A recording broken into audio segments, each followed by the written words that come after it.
So, ready to go?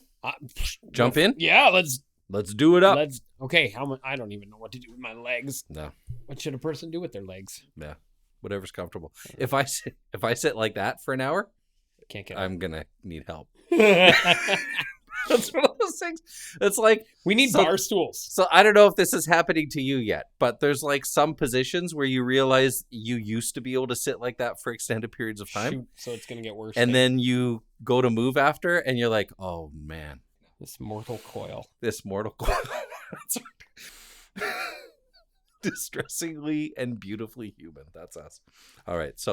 Let's do this in 3, 2, and 1.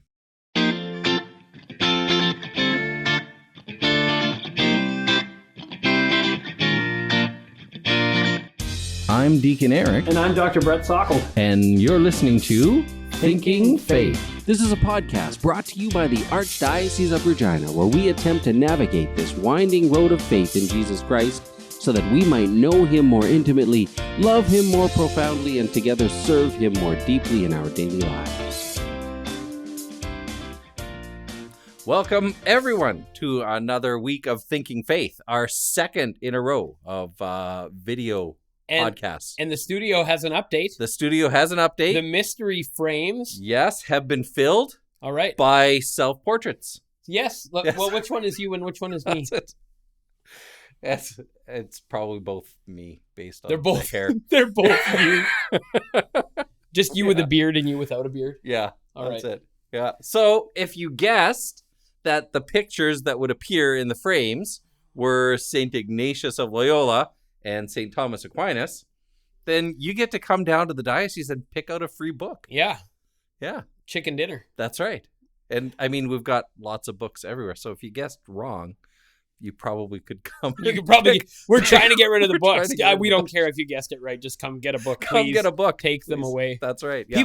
People donate books to a diocese. Yes. Like and we had a significant donation about a year and a half ago. Yeah. And we're still like unboxing it. And Melissa won't let me bring books home anymore. Right. So my wife, there was some really cool children's books in that donation. Oh yeah? We've been scooping those up. Have you? Yeah. Good. Our children's book collection is growing. Very nice. Yeah. Yeah. And honestly, yeah, there's some really good stuff. So, yeah. So that'd be great. And also some not. And some not, depending. Yeah. It's a grab bag. Anyways. That's it. Yeah. So grab. Anyway. That's right. So we are at the bottom of the basket. We're going to return that basket. Give that to me after today. I will. Because I will take it to St. Anne's. Yes. Friday night, tomorrow night. I will entrust this to our moral theologian. Toby and Oscar will be going back to Conquest. Okay. And they can take the basket back. And so they can fill it again. Top it up because now we're out of material. So this will be really interesting to see if they are excited about actually filling it up again. Oh gosh.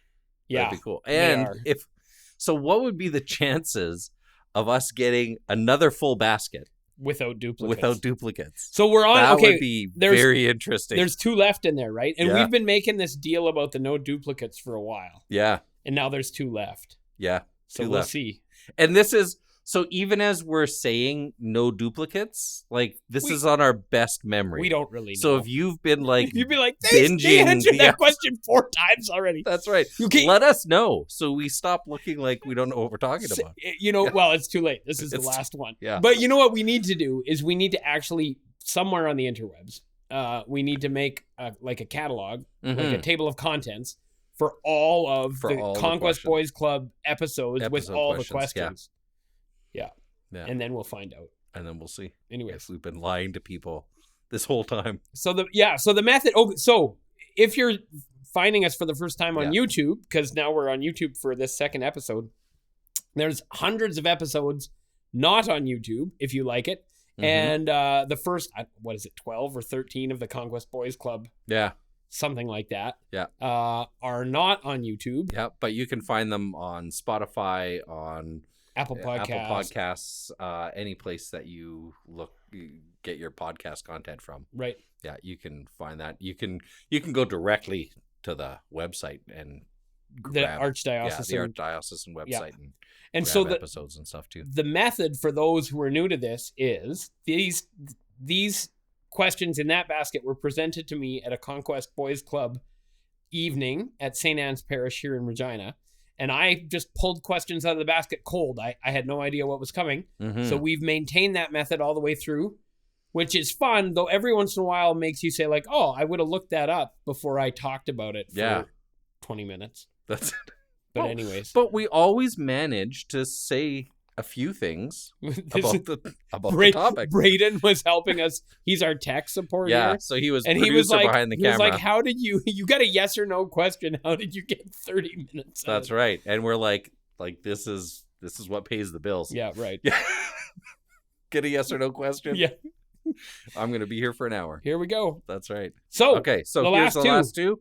I have, and I, to my credit, I think, have been very consistent in never looking at the questions. Yeah, you left them behind your desk for like over a year. Yep. And you never looked at them. Not once have I looked at it. And as I'm walking, so you get that little voice of temptation, right? As I'm walking up the hall to the studio here today, I'm like, who would know?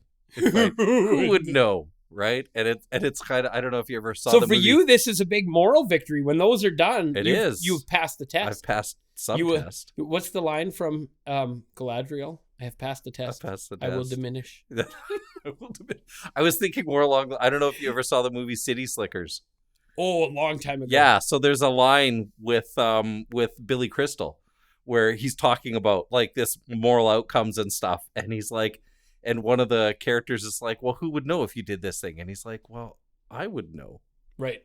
And that's the conviction. Yeah, I would know. I had this happen in we fill up water for a water tower in our house somewhere. Okay. And so I was next to a guy. We were both filling up water, and I ended up with extra change in my hand. Oh. Right? And I was like, this doesn't make sense. And I was like, are you short a loony? And he's like, I don't know. And I was like, I'm pretty sure you're short a loony. And so I gave the guy a loony. Yeah. And he was like, well, that's kind of weird. And I was like, look, that's kind of weird. I can become a person who has an extra loony, or I can become the kind of person who would give what is rightfully someone else's. Yeah. Those are my choice. Like that's it in every moment. Yeah. And it was not worth $1. Yeah. To become a worse person. Like, just not worth it, right? Yeah. As I tell myself, So there's a whole other podcast we could do, yeah. right? Around kind of those moral quandaries. That'd be interesting. And it's not like there's the duty, right? Like, what should I do to do right by the other person, which is a legit question. Yep. But when I have to remind myself too, it's like, okay, who are you? That's it. Are you the person who keeps $1? And then what kind of world do you want to be in, right? Right. That kind of thing. So, all right. Anyway. That said, like I said, that's a whole now, other the question episode. will now, be about, onto the do questions. you keep a loony in a water dispenser? I got extra change at the grocery store. All right, here we go. How should I evangelize the Roman Catholic faith? That's huge. That's a huge question. That's like so. This is not yes or no. Right? No, it's not. It's not a yes or no. How should I evangelize the Roman Catholic faith? Right. So a bunch of things. Yeah, a whole bunch of things. So I would start with. I mean, you can start anywhere. Mm-hmm. I'm gonna say start with your prayer life. Yeah. That would be. You start by being the kind of person who would. How does the Pope Benedict and Pope Francis has spoken about this with regards to evangelization and sharing the faith? Be the kind of person through whom the faith becomes attractive. Right. Right. I think that's kind of number one. Right. And so the thing about one of many things about prayer is that I really appreciate. It's like my favorite part of the definition of prayer is like prayer moves your perspective off center and moves God's perspective to the center, right? Yeah. So if evangelization was about being right or winning something or anything like that, like prayer moves that kind of thing off to the side. Yeah. And makes it about like God's love for whoever you're encountering, right? Yeah. And so to pray for people, to pray to deepen your own relationship with God, to center your perspective for why you would do anything. To pray, I like that idea of prayer centering, like putting God's heart at the center. Right. Right. for that, because part of that prayer then is to be able to encounter the world, encounter others through God's heart, Right. through God's desire for others and genuine love for others. I think that can be a very important standpoint. Yeah. To start off on. So I think, prayer, no matter what, and now my brain is going like, okay, there's a ton of different styles of evangelization, Mm-hmm. and they're legit, like God made different kinds of people, with different gifts, different skills, and but no matter which one of those you are, starting with prayer, I think, is foundational. Yeah. So, and then obviously what follows from that is like participation in the sacraments, participation in the community of the church, all those kinds of things, the kinds of things that indicate to another that you honestly believe the things that you were saying, and which shape you into that the kind of person who has a credibility, right? Yeah. So an authentic living of the Christian life, which we haven't, in the church we have, something like Therese of Lisieux being a patron of missions. Yeah. When other than like a trip to Rome when she was quite young, she didn't go anywhere. She never left a few square miles, basically. Yeah. So I think prayer at the center, and then I would say how you evangelize. There's a temptation to look at pick an evangelist, right? Robert Barron. Yeah. Okay. So some of us are called to work the interwebs. Yeah. And do that kind of thing. And some of us aren't. Yeah. So I would warn us against seeing one model of evangelization and then saying, I need to do that or I'm not doing real evangelization, right? Yeah. I think it's much more particular to your specific context. Who are the people you encounter day to day? Yeah. Your particular gifts. What's your personality? What are your interests? What are your skills? Not that we can't be stretched. When we put our skills at God's disposal, we will be stretched.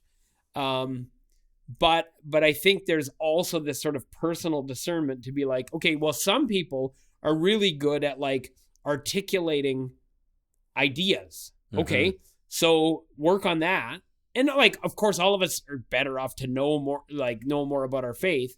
But for some people, that will be central to evangelizing. Yeah. And for other people, it won't, right? No. For some people, something like hospitality. Yeah.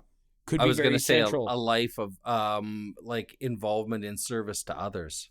Right. Living a life that is obviously not directed on self, but directed towards the care and the compassion for others, beyond the being able to communicate the teachings of the church and all that kind of stuff. That may be somebody's initial encounter with what Christ looks like, what a Christian filled life looks like for others. And that is another avenue of evangelization. Yeah. Right. So know yourself, pray also about your context, pray for particular people and situations. Yeah. Ask God to show you, because it's so hard. It's very easy to imagine that you need to go somewhere else and evangelize strangers. Yeah. And some people need to do that. The history of the church is full of people who do that, of course, right? But the vast majority of us have to evangelize in our own context, and that can feel like a really thankless task. Yeah. Because your family's the least likely group of people to listen to you. Yeah. Right? Yeah. Or coworkers, there's you don't want to build resentment by banging the same drum with people who have to see you every day. How do you, I'm thinking of, this is just a really simple thing, but I think it was Deacon Lamont told a story about his mom. So she's going to work. She's a faithful Christian woman. She goes to work every day with the same people. And some days the lunchroom chat would get gossipy. Yeah. And she would just quietly get up and leave. That's it. She didn't scold people. She wasn't preachy, whatever. Yeah. But when things got gossipy, she just left. Removed herself from the situation. Yeah. And that kind of thing over, years, decades, whatever, right? Just living with that kind of integrity. My guess is, I don't know this for a fact, but I would bet money that it improved the quality of the conversation in the lunchroom And it probably, that would mean for healthier relationships among all the people, right? And some people might recognize that, so-and-so's high moral standards lifted us up, and some other people might not ever recognize that. Yeah. And some people might even resent it a little because they feel like a little ashamed, Yeah. Anyway, I bring it up as an example of like a very specific thing you could do in a context where it's hard to think what you can do. Yeah. Right. What can you do at the lunchroom at work or whatever? Right. Yeah. And in those contexts, like you said, where there's relationships that are key to maintain, right, and would be awkward if your enthusiastic efforts at evangelizing were to break down trust and disrupt right. those kinds of environments and stuff like that for those concerns. And yet it's kind of a balancing act. I think a lot of times it's knowing yourself, knowing your skill set. That I think that's one important part. The prayer is an important part, a vital part for that. But being able to read the situations and know what's required in a particular situation. I'm not one so much to really uphold, that popular saying of St. Francis is that he never said, right? Right. Yeah. Preach the gospel at all times. And if necessary, use words. Right. So that's something that you'll find on the internets and stuff like that for, oftentimes in relation to this. And it's not something that he actually said. Right. And I think it's like different situations call for a different witness. Right. Right. Sometimes words like the funny thing about something. that quote is it doesn't say don't use words. No. It says if necessary, use words. And then the popular read of it is like, so don't use words. Yeah. And it's like, no. There are situations where it's necessary, and right? But the point is the relationship between the words and the actions, right? So your words matter when you've preached the gospel without words. Exactly. Right. So that relates to something I was thinking, which is some of the people I know are the best evangelists are people who, have you met these people where, they work in a secular context or their family's largely secular or whatever it is, right? But when like there's real... like life hits hard, people know that you can count on these people. You can go to these people, and they go right. Yeah. And I've seen that happen, and those are the like, if your way of living invites people to trust you when life gets hard, and your way of relating with people, then that in itself is already evangelizing. But that's the evangelizing mostly without words. Yeah. But it builds that essential trust, right? For when they approach you looking for words, right? Looking for answers to those questions that rise up in human life, in the human heart, right? Those kinds of things. So you could say, I want to be a person that people will trust. Yeah. And what do I need to do to become that person? Yeah. Right. Another thing is we very often want like quick returns. Yeah. Right. And it's a long game. It is. And it's not always, and I would say not even a major component, our game to finish. Right. Right. To recognize that chances are a person's encounter with you as an individual is going to be the turning point. Right. And conversion point in their lives. Right. Right. That it's something that can take a whole lifetime of encounters. So here's a story. So I was a young person, openly Christian, Catholic in Saskatchewan Youth Parliament. Okay. And I engaged there and had fun and met people and had vigorous debates about, life, the world, and everything and all this kind of stuff. And there was one character there who, stood out for various reasons. And years later, I was at a Catholic Christian outreach event and we were ordering pizza at the end of the event. And this voice from behind me asked for vegetarian pizza. And one of the things that was debated was vegetarianism or meat eating at Saskatchewan Youth Parliament. And I looked back and it was this guy from Saskatchewan Youth Parliament who had been an atheist vegetarian. Okay. And now was at a CCO meeting and later became a very...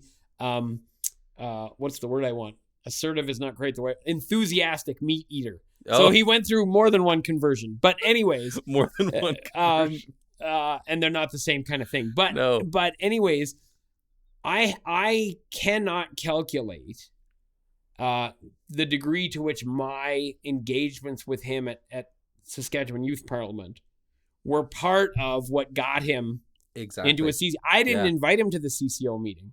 I don't know exactly how he got there, but I know that I was an encounter with him, and I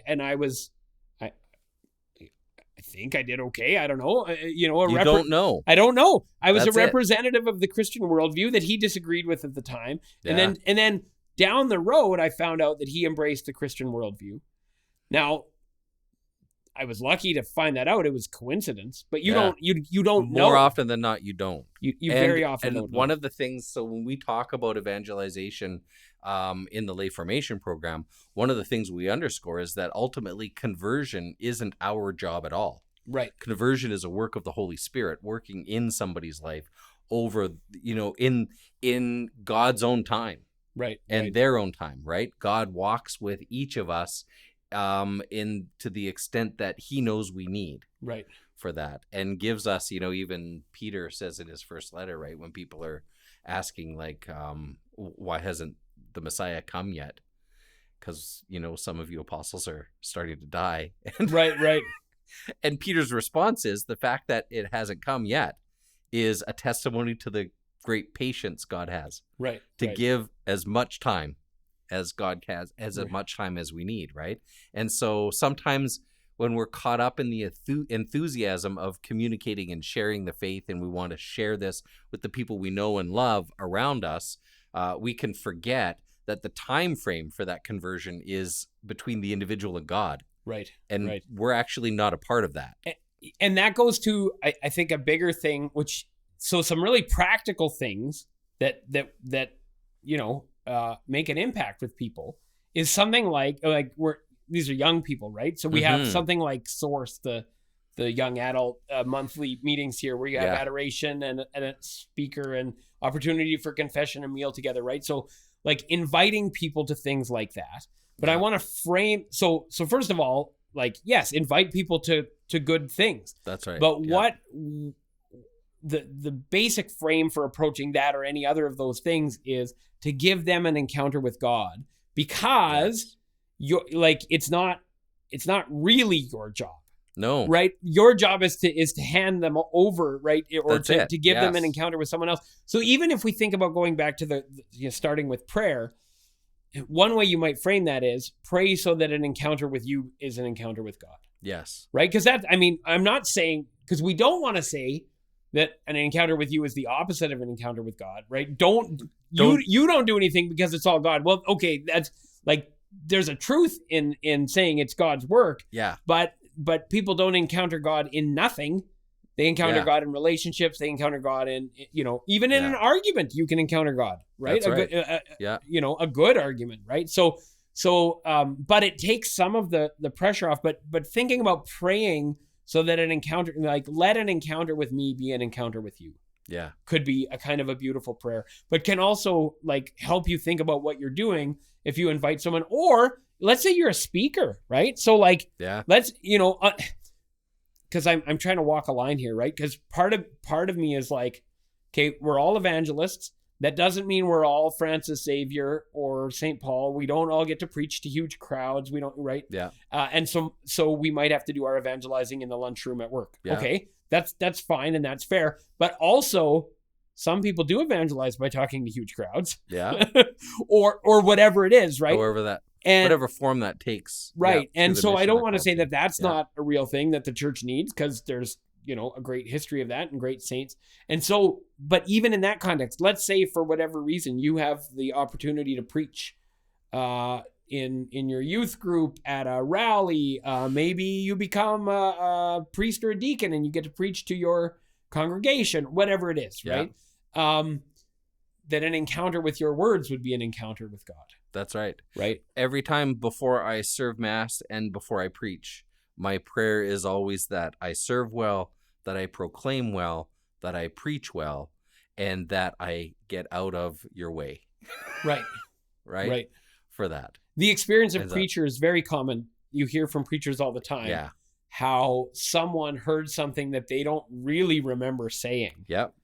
All the time. And because there's something that happens between that person and the Holy Spirit through your preaching that touched on something in their experience. Yeah. And it's a good sign if you don't remember saying what they remember hearing, because it means you were out of the way, right? That's it. It's a surprise again. Like, I don't know what the video evidence would show in these cases, right? Where people have a very different memory of what God compare said. what was said and what.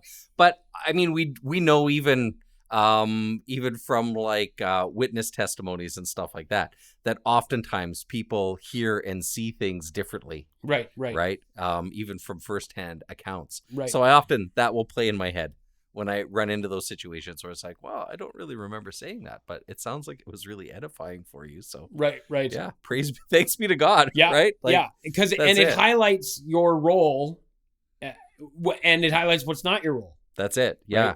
Right? And so even if you're a big flashy rock star evangelist, it's still your job to get out of the way. That is right. And I think that's why it's important, like that kind of prayer before going into doing anything.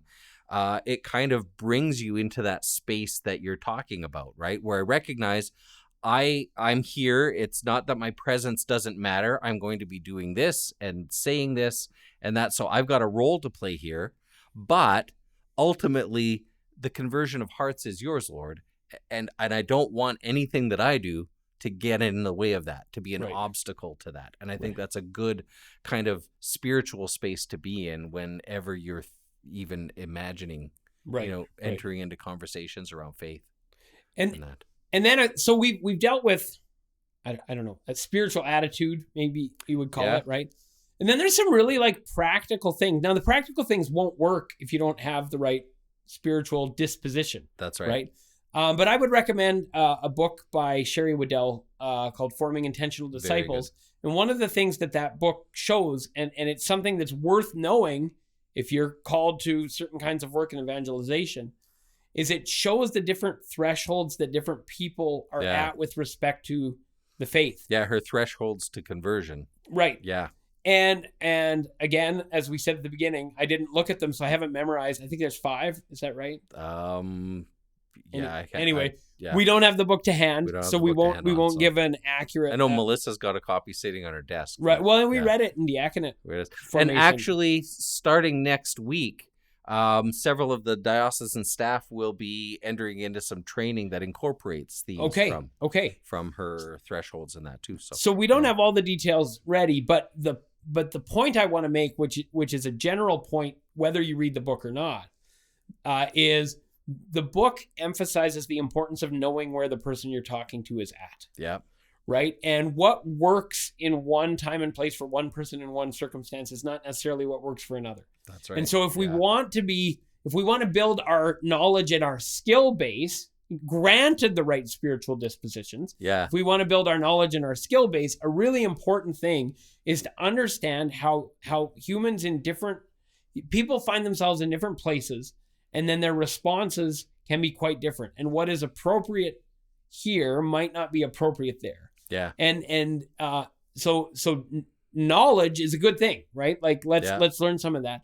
And then I would also say, related to that, prayer very often gives you a kind of insight into what to do in the moment that does not seem like you could have come up with it on your own. Mm-hmm. And so I don't know how many stories I've heard where, someone was on the train, someone was in a car with an Uber driver, and some circumstance comes up where you're like, okay, God, like I need to say something good in this moment. And I don't know what to say. And I have no idea. And you just start praying. Yeah. I can't remember the specifics. I just heard a speaker, Jackie Francois, who was talking about the words she uses in those moments. I wish I could remember what they were. But anyway, the point is she has a particular like ready prayer for God in the moment where she's like, God is giving her an encounter with a person where she's being asked to speak into something and it's not easy to know what it is. And it's sort of like, God, give me the words for this now. And being prepared for that, and prayer as part of the preparation for that, like miraculous things happen. Yeah. Right. So like, anyway, I want to walk this line between like, have reasonable expectations. You're not gonna be a rock star and go tomorrow, and it's not about winning arguments, whatever. Yeah. And then on the other hand, being like, sometimes you meet a stranger in a car, Yeah. and you have the words because you prayed for them, Yeah. and you spent that the years happens. praying beforehand, and that Yeah. happens in real life, It really does. all the time. But I think that just emphasizes the point that those moments aren't about us, Right. and really ultimately not, like I had said before, we are called to be present, to incarnate Christ in that moment, but it's not us who moves the hearts of others. Right. It's the Holy Spirit that does. There's a huge freedom in that, because then you can be pleasantly surprised at the way the Spirit may have worked in a particular moment, in a time and a place.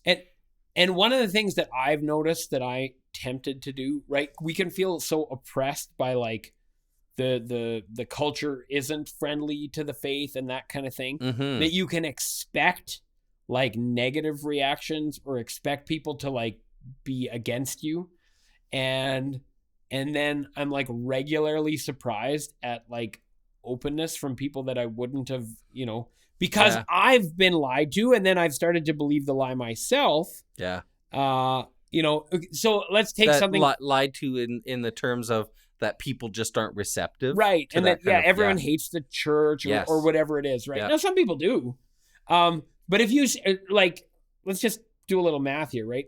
If you say, only 15% of people in Regina went to church on Sunday. Well, then my expectation is if I meet anyone on the street, they weren't at church on Sunday. Mm-hmm. And they have no relationship there, or that they're antagonistic or whatever. It's like, okay, hold on. Actually, more than 1 in 10 were in church on Sunday.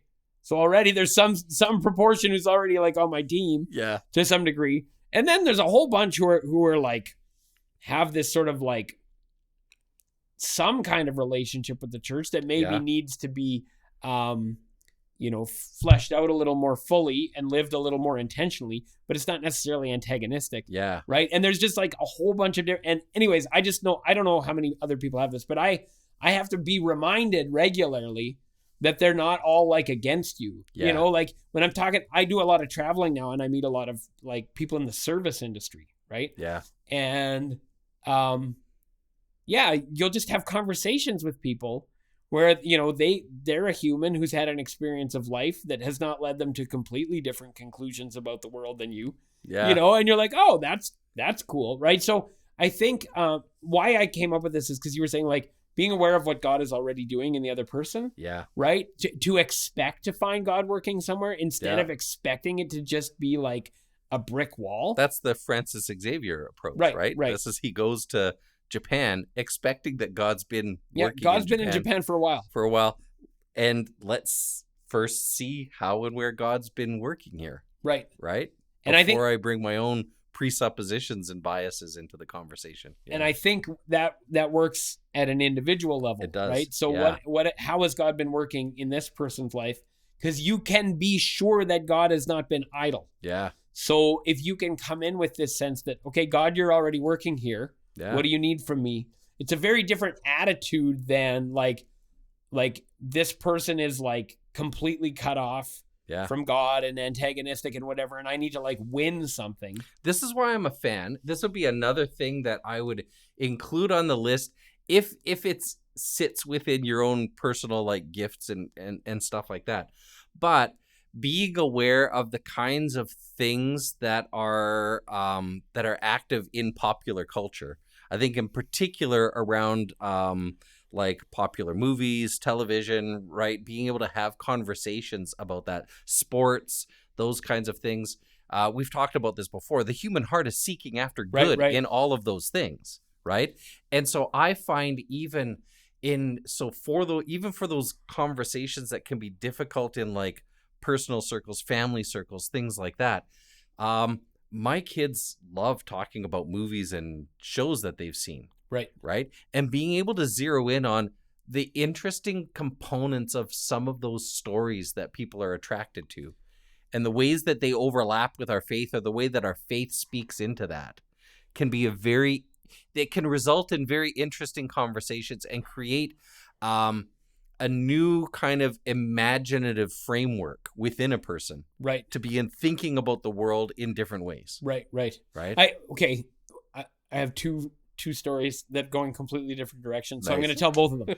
One is, it wasn't the first one actually isn't a pop culture reference, but it was actually a politics discussion. So it was a family Christmas politics thing. And we're talking about different social policies or whatever. And in it, so I'm engaging with my family on questions of politics and whatever. My family's actually pretty good at this. We don't have like big blow-ups. But like this is extended family, a few cousins and whatever. Yeah. And I articulated Catholic doctrine of subsidiarity. Oh, yeah. And I said something about, at the highest, lowest level possible, highest level necessary. Well, my brother and my cousin, both of whom have no connection with the church, explicitly rejected it. We're both like, that's brilliant. Like they were like, that's a great, What a great approach And to then implement. I What if almost- our government worked like that? Yeah. And then I was like shy. I was like, that's a pillar of Catholic social teaching. Like, anyways, so like it's not exactly the same as the pop culture, but it's like, it's a thing people are interested in. It is, right? And that you're talking about and engaging, and then like the faith has like an insight It does. that they weren't expecting, right? And Yeah. I was And the shocked. interesting thing is, in those situations, it doesn't even have to be like in that. You didn't have to be explicit at first. It Right. wasn't, oh, well, the church says we Right? should be No, doing I this. was no. No, it was, hey, this is a better way of doing. It worked. Government. It worked so well that I was embarrassed to say that it was the church. Like, they're gonna feel like I set them up, Yeah. Anyways, No, but that's it, right? And so again, like in movies and stuff like that, like now it's a common joke within our family, right? When the kids see a Christ figure or some imagery related to baptism, where there's like, because it shows up a lot actually, right? Scenes where protagonists in films somehow encounter water and have a different outlook at the end of it, right? Right. It's like this keeps happening, and my kids will like phone me up and say, yeah, you really ruined this for me, because now I've seen this and I can't unsee this Right. here and stuff, right? But it doesn't start off as like explicit. It's Right. just like, well, look at this is interesting, right? There's this encounter, like I think there was a film a long time ago where there was a girl who was really struggling and struggling with temptation and with doubt, and just really being crushed by the events and stuff around her. Then there's this really dramatic scene with her crying in like a high school locker room in the shower, water just pouring, and the tears just pouring. And there's just, after that scene, a dramatic shift Right. in her character, right? And being able to have conversations about that. Right.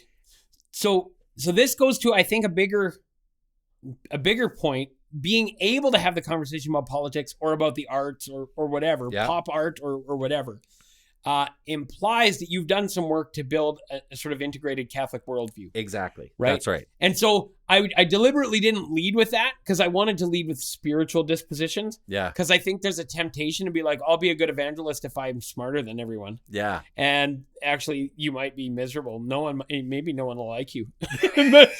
Yeah.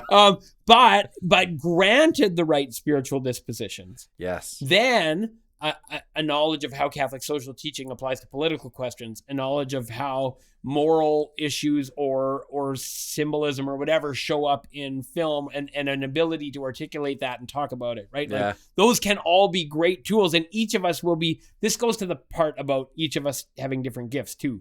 Like if politics is your baby, then okay. Yeah. Now the warning, there's a danger. I've seen this in politics, not so much with the arts, but maybe a little with the arts too. There's a danger that you become so committed to the thing that it becomes the controlling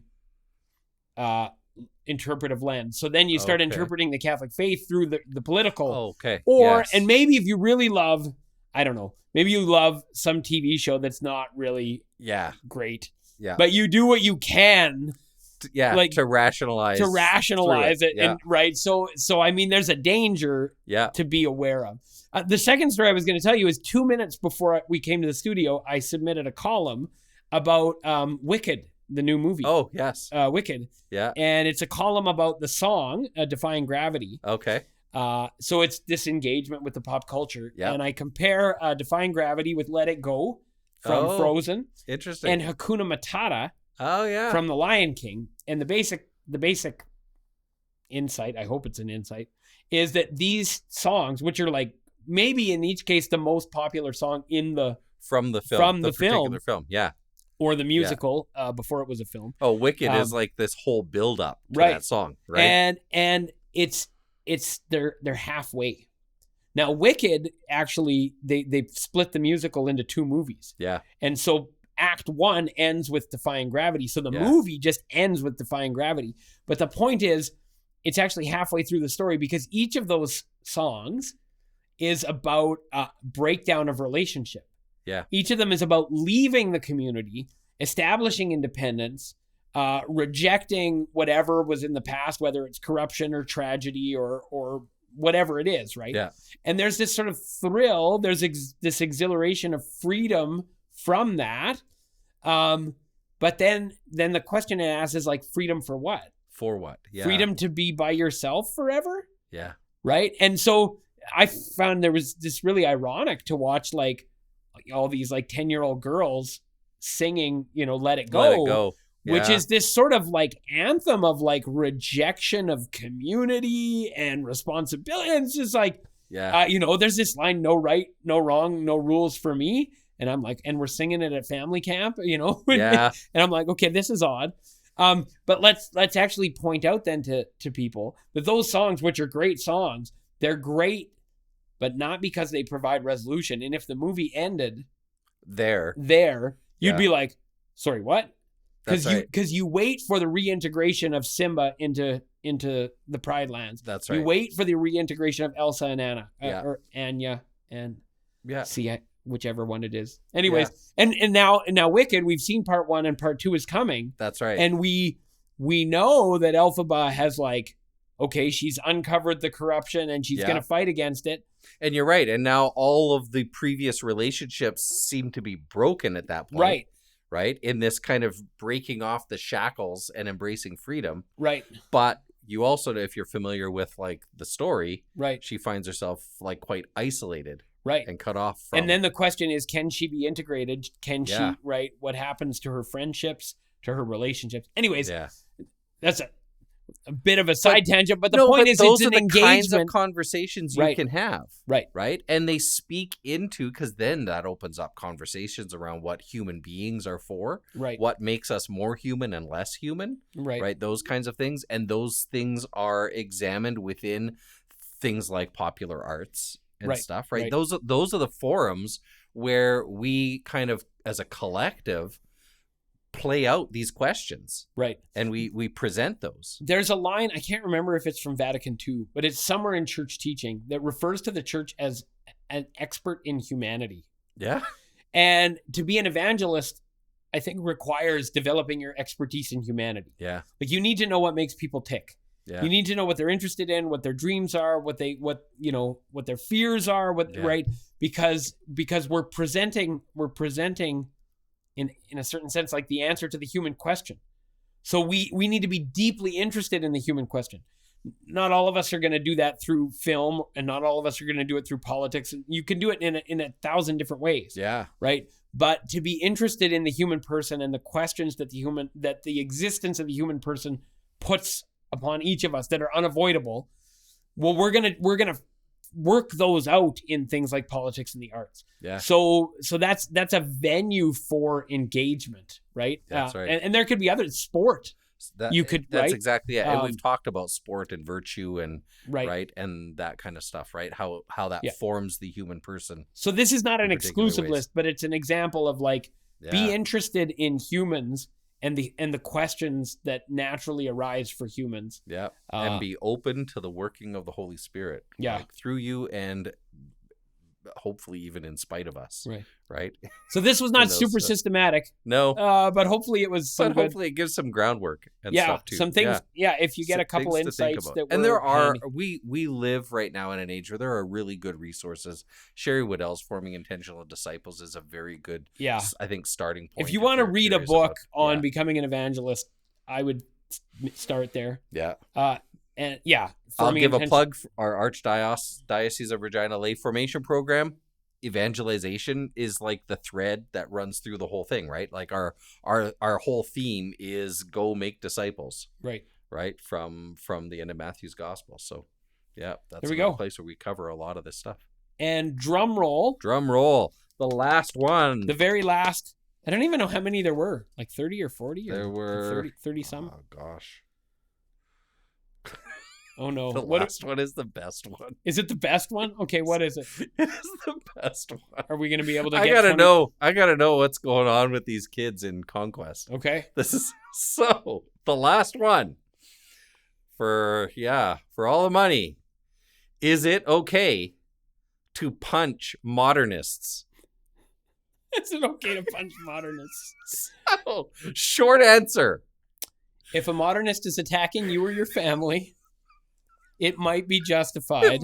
In self-defense. Is it okay to punch modernists? So what's a modernist? Yeah, that would be the first place to start. Right. Yeah. So modernism as a sort of, it's a very broad term. Yeah. And sometimes used in sort of mutually contradictory ways. But in the early 20th century, it was articulated by the church as like a set of beliefs that are incompatible with Catholicism, right? So some of the things that associated with it would be like, let's say in scriptural study, right? Mm-hmm. That there's no room for the miraculous. Like everything has a naturalistic explanation would be one of the elements of modernism, right? Yeah. And so now there's lots of things that got tangled up with that the church eventually revisited. There was more nuance. So okay, reducing scripture to naturalistic causes, that's a no-go. Yeah. But understanding elements of scripture through it is not a no-go, right? So at its heart, the modernist perspective was kind of grew out of this sense that we have the capacity as humans to fully understand the world as it is. Right. And that the world itself is fully and completely understandable. Right. Right. So everything, and it grows out of a sort of an analogy with the natural sciences. Yes. Right. So exactly. So we can know things. We can know all the things. All the things. The way we know physics. Yeah. Right. And so something like sociology, for instance, it was imagined that if we just knew the laws of sociology, then we could create societies. Yeah. Perfect societies. Yeah. Because we would right. So things like psychology, sociology, there was often these sort of heady days where you thought the human condition was a sort of solvable equation. Yeah. Right. And so something like the mystery of sin just made no sense. Yeah. Right. So one way that modernism might take shape today is to say if we only had the right social policies, then there would be no, certain human problems would just kind of evaporate. Now, you can see why you need to nuance that, because good social policies actually help. They do. They're actually, right? Yeah. And we should pursue them. Yeah. Right? So there's this kind of middle way that the church asks us to hit. It wants us to reject this sense that we can just sort of solve the human problem like a math problem, and then implement policies. Because then when you do that, I mean, this is kind of what happens in Soviet Russia, right? You just have the ideological answer to the question, and then you make the data fit the ideology, right? Yeah. And then people end up starving because you needed to fudge the books on how much wheat you produced to fit the predictions of the ideology instead of the facts on the ground, right? Yeah. So, so there's this, the church wants us to reject an ideology, but the church also doesn't want us to say Therefore, there's nothing that we can learn or know or implement from these sciences, right? So the same thing happens over and over again, right? So whether we're talking about like economics or scripture, there's the modernist temptation, which is like purely naturalistic, doesn't take account of things like sin or the soul or whatever else. And we can just figure this out and fix it. And then there's the overreaction against it, which says there's nothing to know or learn from these human sciences or historical critical study of the Bible or whatever the thing is, right? Mm-hmm. And so the Catholic response has to be this kind of healthy integration between the natural and the supernatural. Yeah. Right. I think that's oversimplifying a bit, but it seems to me that's a healthy way. If you're just coming to the question of modernism, it's something like that from a Catholic point of view, right?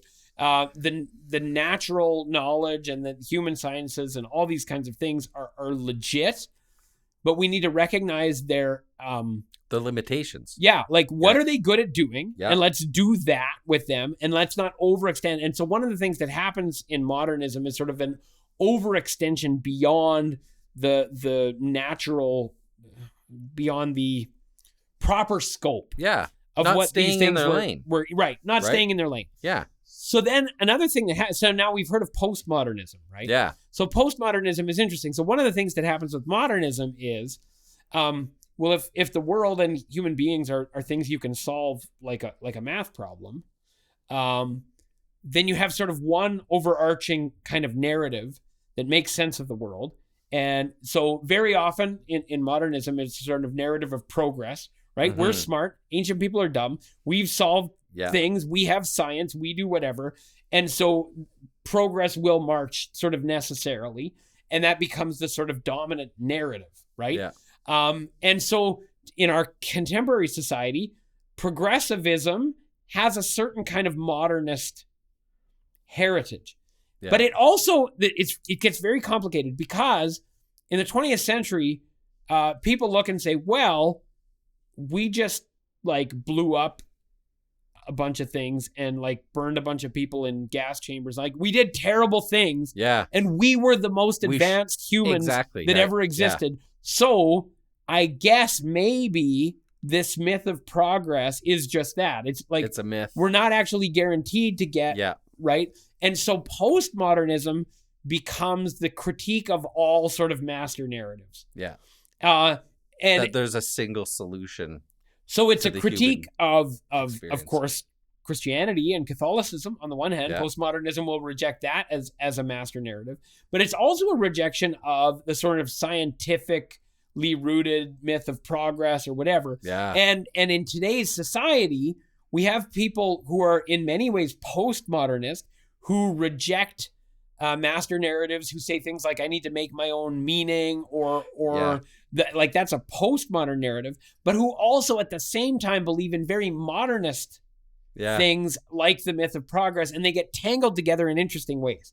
And it would be good to have a person who's like an expert in the history of philosophy to come on and like parse some of how that works out. And the way it manifests. If you read something like Abigail Favale on sex and gender, she will explore how those things worked out in that domain, that particular in a way that's really helpful, right? But that's one place where we have mutually contradictory ways of speaking that are in one sense modernist and in one sense postmodernist, because we have these sort of like essentialist categories, which is really weird. And I don't mean male and female. I mean, we're the society is essentialist in the sense of like, my internal felt sense is essential, not my body. Yeah.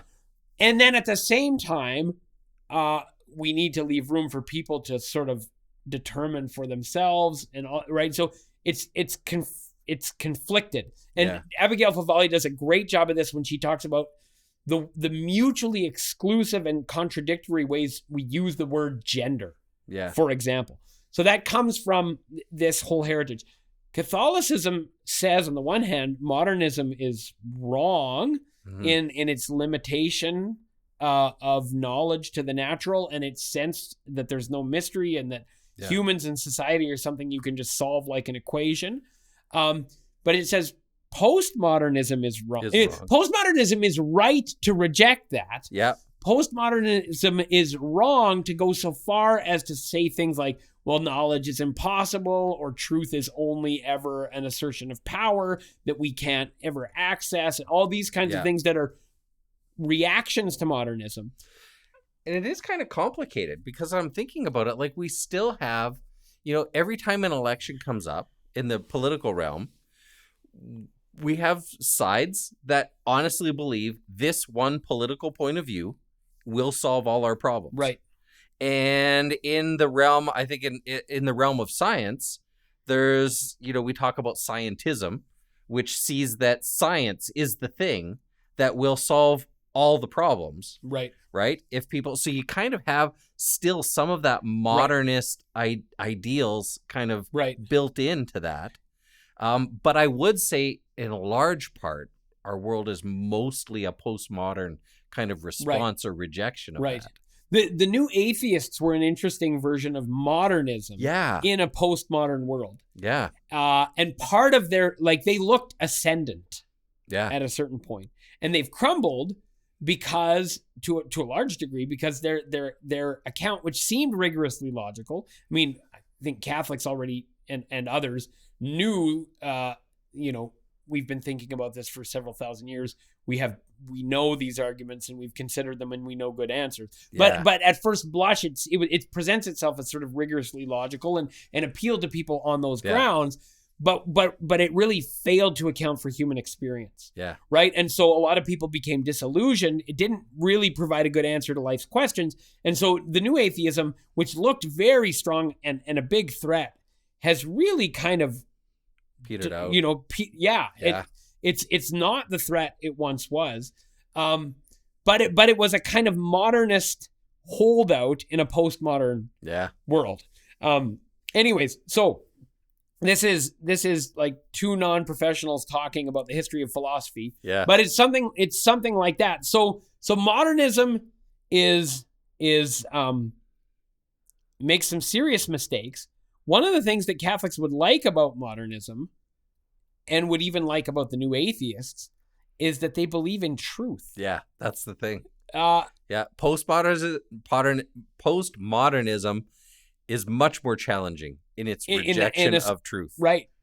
And the incapacity for us to know anything. Right. For sure. So I would, if you want to read a fun book, read G.K. Chesterton's The Ball and the Cross. Oh, okay. So it's two people, who an atheist and a Catholic in England, who are furious at each other. They want to have a duel to the death, but they live in a society that doesn't believe in duels, so they can't have their proper fight. And the whole metaphor is, here at least the atheist and the Catholic are two people who believe that truth matters. Yeah. And they live in a society that doesn't care about truth. Yeah. And it's hilarious in a Chestertonian kind of way. Yeah. But the point is that the person who's committed to truth, even if you think they're wrong, at least is committed to an ideal that you share. Yeah. And so in a certain sense, we have that in common with the modernists. Yeah. With the postmodernists, we have in common this sense that that we need to really take into account a person's experience. Like, that's something Catholics believe. Yeah. We think postmodernists untether human experience from reality, right? Yeah. Or at least are very often tempted to. And so we want to keep the commitment to reality of the modernist and the commitment to experience of the postmodernist and hold those things together. We think those things work. Yeah. But we end up in a very contradictory culture when sometimes we talk like modernists who believe that truth is real. Yeah. And sometimes we talk like postmodernists who think experience is a trump card.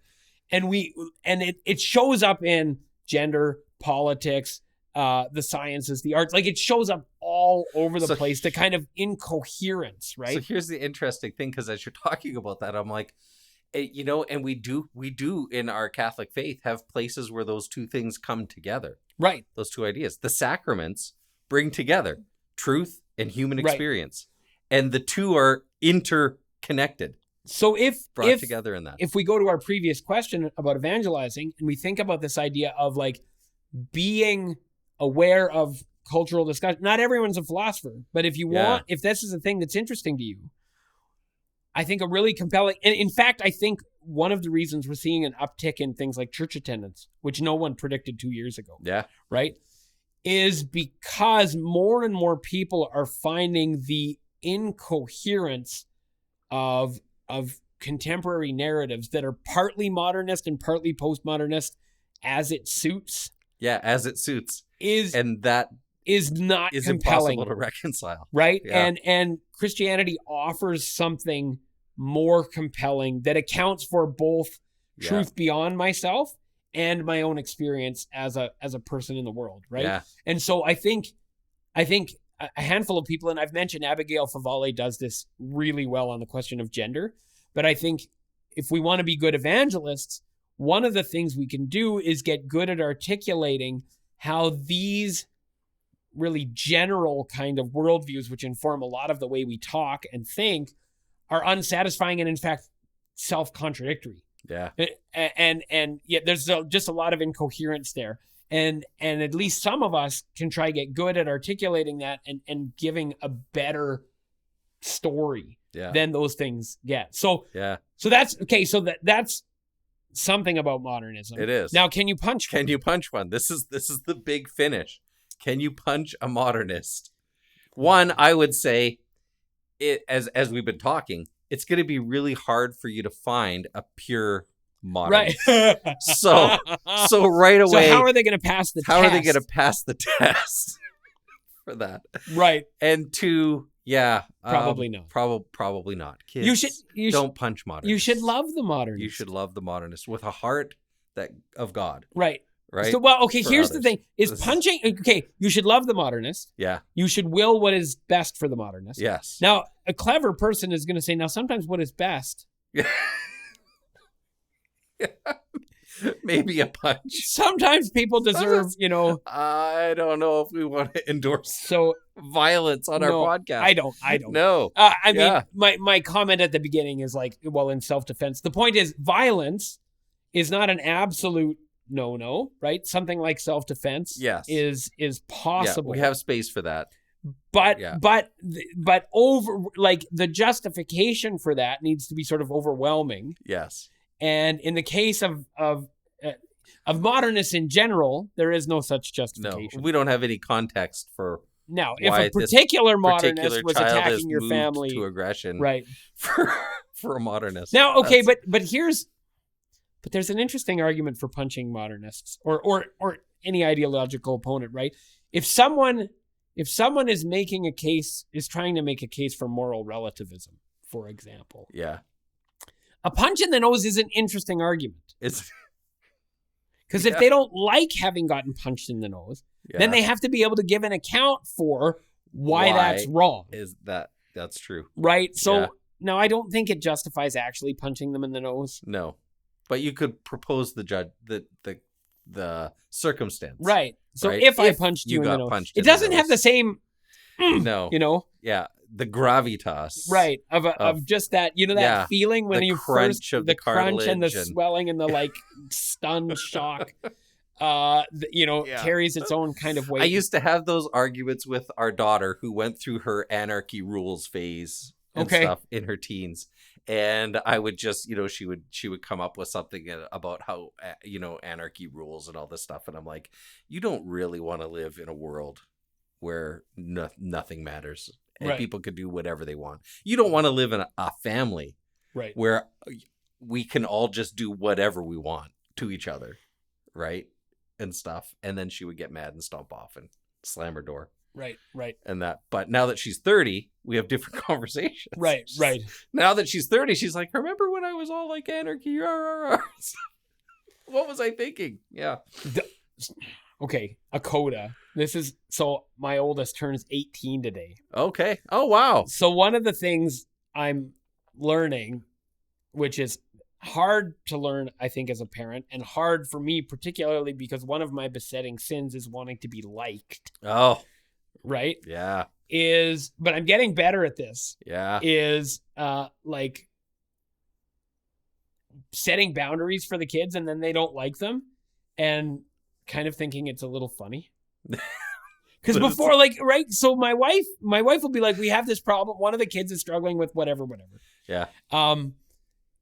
So, okay, this is related to punching modernists. Because the question is, like, what kind of, when you have certain authority to make certain kind of decisions for other people's good that they don't like, right? I mean, the modernists wouldn't like getting punched in the nose. Yeah. And I don't think we should actually punch modernists in the nose. Yeah. But we shouldn't always do what people want us to do, right? Yeah. And sometimes we have to take a certain kind of stand.